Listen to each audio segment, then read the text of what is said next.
What's good everyone, yadiiiigg, 4 eyes, 2 G's here, and today we're here to talk about Travis Scott, and I'm gonna go back in time to discuss some of the Rage's most infamous moments where he showed the world he truly doesn't give a fuck. These aren't necessarily ranked, but are just 5 of my favorite moments from him.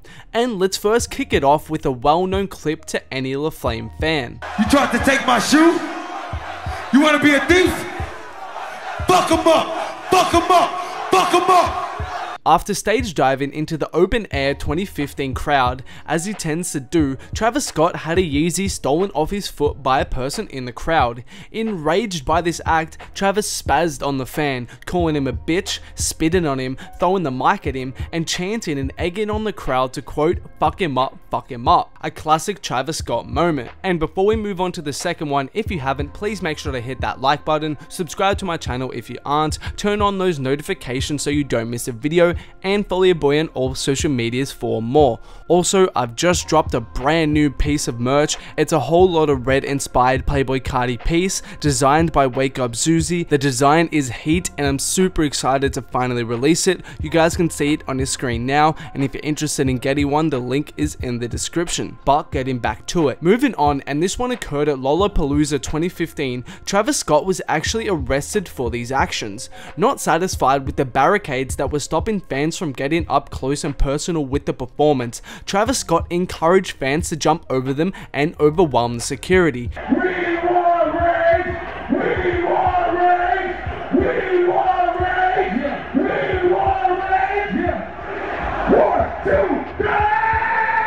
This turned into a crazy performance that looked nuts. However, the authorities didn't see it that way. Arrested for inciting a riot, Travis Scott pleaded not guilty to the charges and was released, thankfully. And getting on to the next one, this is really a 3-in-1 special, all of which occurred at 2015 Summer Jam. As most of you would know, Hot 97 is responsible for running Summer Jam. Whilst on stage, Travis Scott would actually call out Hot 97 for them not putting up a screen to display graphics on the stage. I'm very pissed off that Hot 97 did not allow me to design a stage on the stage, but I want this shit to show that any artist that steps on this festival stage should be able to fucking design the stage if they have the creativity power, okay? I think Hot 97 it would be good if they just showed all your people from New York some type of creativity. Ain't that right?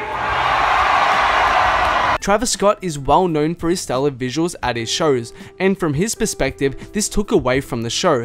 And calling out Hot 97, who are one of the biggest radio stations in the country, is a ballsy move from Travis. But it doesn't end there. Just like he has done at many shows in the past, and similar to Lollapalooza in this video, Travis, unhappy with the festival layout, encouraged fans yet again to take down the fences and barricades so they could properly rage with him. Let's go! They can't stop you, it's too many of you! Let's go! They're not gonna stop you, it's too many! Let's go! Which I'm sure was again a nightmare for the event organizers. And if this wasn't enough, as infamously immortalized in the lyrics on Antidote, Summer Jam 2015 would be the event where Travis Scott, in a rage-fueled moment, called out a cameraman for being on stage and kicked him off, which, if you remember, resulted in a crazy outlash against him at that time, and people were really going at his neck for this. And next we get to his performance at the Well in Los Angeles in 2015. How you don't know, bro? Fader, Samsung, all that digital. Where is the auxiliary? New single, new single, new single, new single, new single, new single, new single. During this performance, Travis decides that he wants to perform a new single for his fans. The single was on his phone. However, when he tries to find the aux cord to plug into his phone, he can't seem to find one, and the venue doesn't seem to be helping him at all.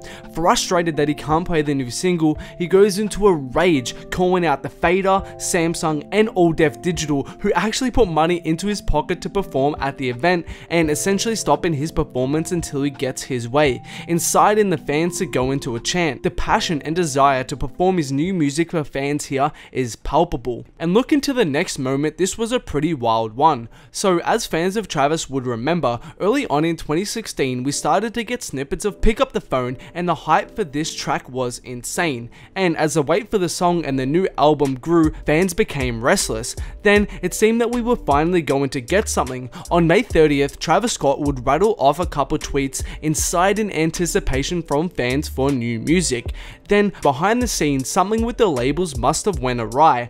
But eager to not disappoint fans and going against the will of the labels, Travis Scott decides to go rogue and leak Pick Up the Phone onto his SoundCloud, with these tweets to follow up. Quote, "This song was supposed to go on iTunes, but labels are making this more complicated, but now I'm giving away for the kids." After this, the track was swiftly deleted off his account, and this was another passionate moment that shows Travis really does care about his fans and just wants the music out. But that's all from me today, guys. Those are 5 of my most favorite Travis Scott rockstar-like moments. Thanks a lot for watching, and I hope you enjoyed the video. If you haven't, please make sure to hit that like button, subscribe to my channel if you aren't, turn on those notifications so you don't miss a video, and follow your boy in all social medias for more.